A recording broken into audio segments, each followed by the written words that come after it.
Hi, so today we're going to talk about Five Star Chef. It's my recent favorite binge ever in cooking, in terms of cooking.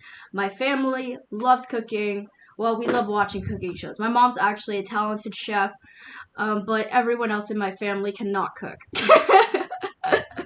But my mom can. So basically, this show it has professional chefs, uh, basically judging you, and they are harsh critics, which I love. They're honest, they're harsh, and like I believe that's the reason Gordon Ramsay originally got famous because, the sandwich bread and everything about it, and he was just like, oh my goodness.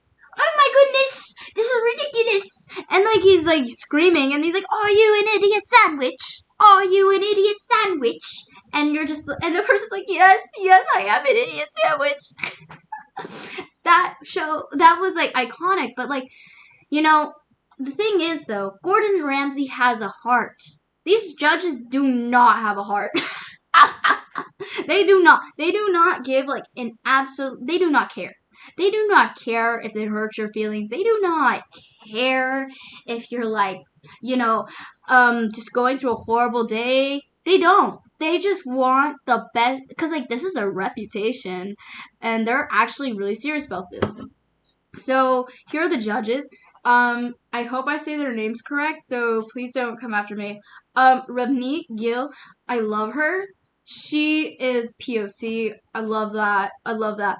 Also, she's like a pastry chef, and she takes her job really, really seriously. And like, I love how during the pastry round, this is the pastry episode, by the way, she like puts an insight on exactly what they're doing wrong. And to the audience, so you're like, oh, I just learned a little bit. I like how the show educates you about food because like it makes me view food in like this whole competitive new way. And honestly, these people are like top of the top. They're not people you just grab off the street. Okay, they're like who they're actual chefs. They're like they fight to the death again. They fight to the death to figure out who can make it, who can make it, who can make it, and like who will take over the Langham Hotel restaurant. It's a 5-star hotel. Okay, that's serious stuff. Like actual like people of prestige go here.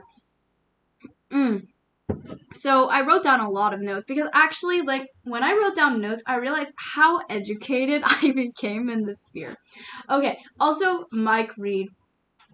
He's like basically the finance person who figures it out in terms of business, but he can cook too, okay? But my boy Mike is obviously a Dom stan, okay? Dom is one of the chefs, by the way. He's a Caribbean chef. Mike is a Dom stan. He is a bias. But I mean, who isn't? Dom's adorable. Dom's a little cutie patootie. Um, and Michelle, and oh yeah, Mike's like, oh my gosh, like Beyonce stepped in one of my restaurants. Okay, okay, okay, we get it, we get it. I would say that too. Actually though, Kanye West ate at my aunt's restaurant, and there's actually a meme online of it. Is when Kanye is eating ramen noodles, and it's always the sad like, falling, dreaming, crying in your sleep. I know you want to cry all night. So yeah, it's serious. And Michelle Rue, I just call him Michael Rue. I don't know. I call him Rue. I think Rue is like the best way to say it. I hope. But he's like an actual Michelin star chef. Yes, Gordon Ramsay has won 17 Michelin stars. Let's see how much Michelle Rue has won. He he only won 2, and Gordon runs at 17. But like to be fair though, Gordon has like the career for it, and he has the longevity and like the amount of restaurants to pull that off. But like all these people, by the way, they're like screaming at you. If they hate it, they will tell you. They like your food is disgusting piece of crap. Go throw it out. So okay. let's talk about the dessert episode. So this was like a multi-layer texture cakes. They wanted to focus on creativity. The first round was afternoon tea, and basically, I went to afternoon tea last week, by the way. I went to Chateau Tea Room. Fun fact, my dad designed the one in Hollywood. So it's kind of fun visiting because it's like, oh my gosh, like my dad did that.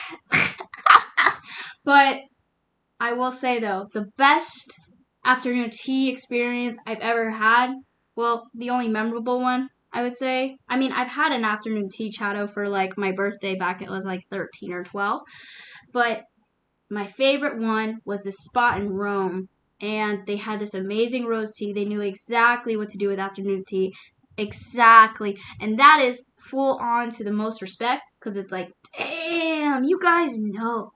You guys know how, like, what's good. What's good. And that was just good. That was just good. Like the tea, the rose tea, and the sandwiches.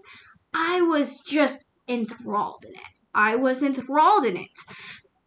Okay, so Jordan made a tea rose pistachio almond, and homeboy had to make 2 and throw it out. And he still flopped pretty bad. And he was supposed to make a checkered Battenberg. I did not even know what a Battenberg was until this show. I thought it was like a dream cake when I was younger. I was just like, oh my gosh, like, it's like the type of cake you like think about as a kid, but you never think like it's reality. Battenberg is a reality, okay? It's like a checkered pink and white cake, which is like, oh my gosh, I want to try a Battenberg if I ever had the chance to. But I love how honest they are with the roast. Like, when he's making that cake, when Jordan is making that cake, Ravneet is like, oh, add flour to the mixture. He didn't add the flour. She was just honest. She was like, she said he added flour to the mixture, which you're not supposed to do. I didn't know that, but Ravneet taught me that. And Igor is like, I've honestly been team Igor for the longest, but like I think after this episode I stopped.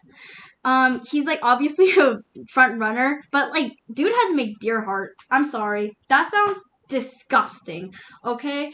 Maybe I'll try it one day, but one day I ate a rabbit burger for my brother's birthday at 38 degrees. I did not like that. I felt like puking. I literally felt like puking. The whole night, I was like, bleh, bleh, bleh, bleh. So, ew. But, dude finished the whole thing 5 minutes before, which is big red flag. Big red flag. Ravneet was like, hey, are you finished? And he's like, yeah. And it's like, okay, every time you're in these competitions, at least pretend you're doing something when you finish. Because every time you finish ahead of time and you do nothing, it just looks horrible on the judges. The judges will attack you more because they're like, you did not use every second of your time according to this. Okay? And Dom is an adorable Caribbean dude. He made really sick, smooth cakes. The issue was, Ravneet was like commenting on this, the chocolate was too warm to stick because he took out the cakes too quick from the freezer and like let them sit for like 10 minutes and then pour the chocolate on so the chocolate slipped off. But I didn't know this, but when you want to make a smooth dessert, you have to you have to just immediately take it out and then pour it. So I learned that, fun fact. But she is so shady. And I live for it. Adria with her portobello burgers. I like her concept of making meat more of a side plate than like the whole thing. So it was very interesting, and she had the carrot plants, food. So I was like, oh my gosh, it's so cool that like she put food in a pot, and my mom's like, honey, I used to do that for your birthday. Calm down. So my mom is like a pro chef over here. And she dehydrated the mushrooms instead of the bread, areas like that. Laura had Mad Hatter's Tea Party. I honestly think Laura would win in so many directions and all these things, but she keeps doing too much with all these theatrics, okay? The Mad Hatter thing just makes the restaurant look cheap, okay? I don't want to go to an expensive, beautiful restaurant and see some Mad Hatter dude give my food. I literally have a heart attack. I don't know how to describe it. Anyways, her food looked good. She made edible structures of portobello mushrooms for the white rabbits, which I thought was so interesting, and the charcoal brioche. And, like, it's just, as they say, though, they keep telling her she does too much theater and not enough flavor. Okay, so in terms of the judging part, I love the judging part. I love how into it the judges get. So, basically, though, like, Ravneet was all dressed up. I noticed it. She's dressed up. She changed out from her chef outfit to a beautiful blue dress, and she's like, "You're still not gonna catch me not looking good." Because Ravneet slayed. Like, when she first walked in with that pink blouse, I was like, "Yup, girl knows what she's doing." So, first of all, Laura came out. It's just too much, though, with that Mad Hatter stuff, okay? And she had to, like, whip out the hat and, like, whip out hats for all the judges, which was, like, kind of interesting, but kind of just weird and just cheap. Okay, the hat thing would have been fine, but the Mad Hatter dude was so unnecessary. It was so gross. I was like, oh, like there's a class. There's a class when it comes to these things. There's class, and if there's no class, you don't got it. You don't have the ooze, the oonk, you don't have the oonk. So that happened. And then they were wheezing with the hats. The judges were wheezing. And Mike was like, "Thank God, no, let's whip it off." Because Rue was like, "I don't like it." And I loved how they were honest. And they were like, "This is not meant for a 5-star establishment. This chaos here is not meant for that. So calm your fancy party hats down. Let's get to real business." So Igor, with his prawn sandwich, reindeer heart, fabulous. They loved it. Rue didn't like the cake. Just an important statement. And Ravneet was like, "Where's the acidity?" I think that's what the notes say. But Dom took it home. Dom made everyone look stupid. Okay.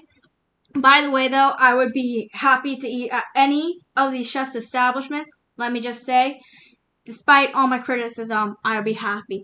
So, Dom, it does an amazing glaze. Mike is a Dom stan, okay? Mike loves that man way too much, I must say. There's like some preferential treatment there. But then, honestly, though, Dom's food, delicious, though. Beat everyone out of the park. I'm not saying there's bias, but we all know there is. Okay, and Adria made some neat carrot cakes. She made a good burger. Judges didn't say anything negative. The pot concept was great.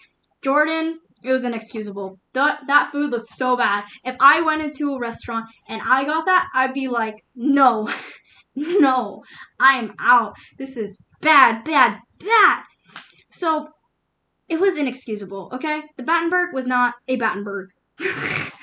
The Battenberg was like a ton of layered cake. It was not it. And then you gotta catch Rue's face, where it's like so shady. And it's like, whoa, he's so shady. So then it felt like the judges actually did an extra challenge because they did feel bad for Jordan. And I think they did. But I honestly felt like it was a sympathy challenge. I felt like it was a sympathy challenge because I didn't think they wanted Jordan to go. So they had to create another challenge. And this was the chef's table. Oh, man. I did not know what a chef's table was until this. I did not know. I love how much this show truly educates me on food. Because then I'm like, like all these other shows, it's just the basic run around of like, oh, do this, just cook this, and this, like, and you're done. You're done. But it's completely different concept when it comes to the chef's table because you have to have a personality. You got to be an extrovert. you gotta slay, you know? So the chef's table happened. Adria flopped, okay? I think it's just that Adria's not that type of person to like be used to the social setting of serving and talking at the same time. And like it's so interesting to see how these how these chefs input their personality into these types of things, because to run a restaurant you need to have the right personality and you need to be likable. You can't just be a douchebag and get away with it. You actually have to be likable. So that's a great example for if you ever seen Amy's Bakery. That episode with Gordon Ramsay, and then like they're literally so mean like to the customers. So that was a clear indication about the success of a restaurant. It has to also depend on the personality of a person. So also, okay, so Adria, her food was good. It was just that her personality was like, she was just talking too much. And I think she just needed a little more confidence when it comes to that. She lacked confidence, is obvious. Laura, ugh, she could have won. She could have won this round because this girl like, owns the chef tables. Like, her company business is basically being the chef doing a chef's table. And again, a chef's table is when the chef comes out, cooks for you, and talks to you in front of everyone, and they're like pre-ready, of course, but like they still have to like do the final touches and show you like how it's done and like do a little show. But Laura did too much. She did not have to add those naked dancers. I was disgusted. I was uncomfortable. I was shaking. I was like, oh, gross. Get that away from me. Nasty. Nasty, nasty, nasty. Nasty. Oh, that got me shaking in all the wrong places. Okay. And it's just like, I did not like the theatrics. That it was just unnecessary. And then also thinking that like that little fire could just heat up those lobsters with that dude just bringing the fire swinging. No, that's not gonna cook lobster. You served undercooked lobster. Oh, she said 50 Shades of Lobster. Girls said 50 Shades of Lobster. It was terrifying. And like blindly cooking the lobster was just a bad idea. And she ruined it by not having like a serious blowtorch to actually cook these lobsters and be like, oh, I'm going and cooking it blind. Like, no, you can't. Okay.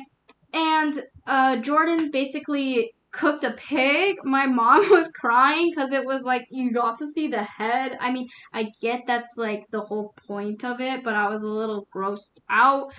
Everyone liked Doms.